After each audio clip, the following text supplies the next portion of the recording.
ഇന്നലെ വൈകിട്ട് 6 മണിയോടെയാണ് നാടിനെ നടുക്കിയ കൊലപാതകമുണ്ടായത്. പേരപ്പാടം സ്വദേശിയായ വേണുവിൻ്റെ ഭാര്യ ഉഷ, മകൾ ബിനീഷ എന്നിവരാണ് വെട്ടേറ്റ് കൊല്ലപ്പെട്ടത്. ബിനീഷയുടെ ഭർത്താവ് ജിതിൻ പരിക്കേറ്റ് ഗുരുതരാവസ്ഥയിൽ ചേരാനെല്ലൂരിലെ സ്വകാര്യ ആശുപത്രിയിലാണ്. വീട്ടിലൊപ്പം ഇവരുടെ 2 കുട്ടികളും ഉണ്ടായിരുന്നു. പക്ഷേ കുട്ടികൾ ഭാഗ്യം കൊണ്ട് എന്ന് പറയാം രക്ഷപ്പെടുകയായിരുന്നു. 2 വർഷം മുൻപാണ് വേണുവും കുടുംബവും ഇവിടെ താമസത്തിനെത്തിയത്. വീട് വാങ്ങി താമസത്തിനെത്തിയതാണ്. അമ്പലത്തിലൊക്കെ പോയി വഴിപാടൊക്കെ കഴിച്ച് വന്ന് 2 ദിവസമായിട്ടുള്ളൂ. ആരോടും ഒരു കുഴപ്പമൊന്നുമില്ല. അമ്മയും മക്കളും നല്ല നില ജീവിക്കുന്ന ആൾക്കാരായിരുന്നു. ഈ വേണുവിൻ്റെ വീടിന് നേരെ എതിർവശത്ത് തന്നെ കാണുന്നതാണ് ഈ കേസിൽ ഇപ്പോൾ പ്രതി ചേർക്കപ്പെട്ട ഋതുവിൻ്റെ വീട് എന്ന് പറയുന്നത്.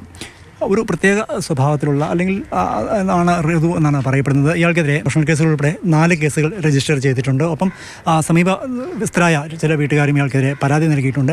പക്ഷേ ചില രോഗസംബന്ധിയായ സർട്ടിഫിക്കറ്റുകളും മറ്റും കാണിച്ച് രക്ഷപ്പെടുകയാണ് പതിവെന്നാണ് പൊതുവിൽ ആരോപിക്കപ്പെടുന്നത്. മുറ്റോട് മുറ്റം എന്ന് പറയാവുന്ന രീതിയിൽ സ്ഥിതി ചെയ്യുന്ന 2 വീടുകൾ, ഒന്ന് വിളിച്ചാൽ ഏത് പാതിരാത്രിക്കും ഓടിയെത്തേണ്ടവർ, അത്തരത്തിൽപ്പെട്ട അങ്ങനെയാണ് ഈ 2 പേരുടെയും വീടുകൾ സ്ഥിതി ചെയ്യുന്നത്. വിവിധ കാരണങ്ങളെ ചൊല്ലി ചില തർക്കങ്ങളും അസ്വാരസ്യങ്ങളും നിലനിന്നിരുന്നു. ഗേറ്റ് തകർത്തു എന്ന് മറ്റും കാണിച്ച് വേണു ഋതുവിനെതിരെ പരാതി നൽകുകയും ചെയ്തിരുന്നു. പ്രത്യേക മാനസികാവസ്ഥയിലുള്ള അല്ലെങ്കിൽ ഒരു പ്രത്യേക സ്വഭാവമുള്ള ആളാണ് ഋതു എന്നാണ് അയൽവക്കക്കാർ തന്നെ പറയുന്നത്.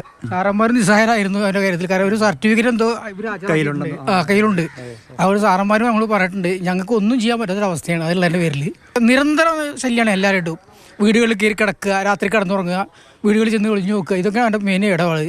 വേണുവിൻ്റെ മരുമകൻ ജിതിനെ ലക്ഷ്യമിട്ടാണ് ഋതുവിൻ്റെ വീട്ടിൽ നിന്ന് വേണുവിൻ്റെ വീട്ടിലേക്ക് എത്തിയത് എന്ന് കരുതുന്നു. കാരണം ജിതിൻ്റെ പേര് വിളിച്ചുകൊണ്ടാണ് ഋതു വന്നതെന്നാണ് പോലീസ് പറയുന്നത്. ജിതിൻ്റെ 2 പെൺകുട്ടികളും ഈ വീട്ടിലുണ്ടായിരുന്നു. 11ഉം 5ഉം വയസ്സായ ഈ പെൺകുട്ടികളുടെ കൺമുന്നിൽ വെച്ചാണ് അവരുടെ അച്ഛനും അമ്മയ്ക്കും വലിയച്ഛനും വലിയമ്മയ്ക്കും അതിക്രൂരമായ ആക്രമണത്തെ നേരിടേണ്ടി വന്നത്. മനോജ് മാടശ്ശേരിക്കും പ്രദീപ് ജോസഫ്, മാതൃഭൂമി ന്യൂസ്, കൊച്ചി.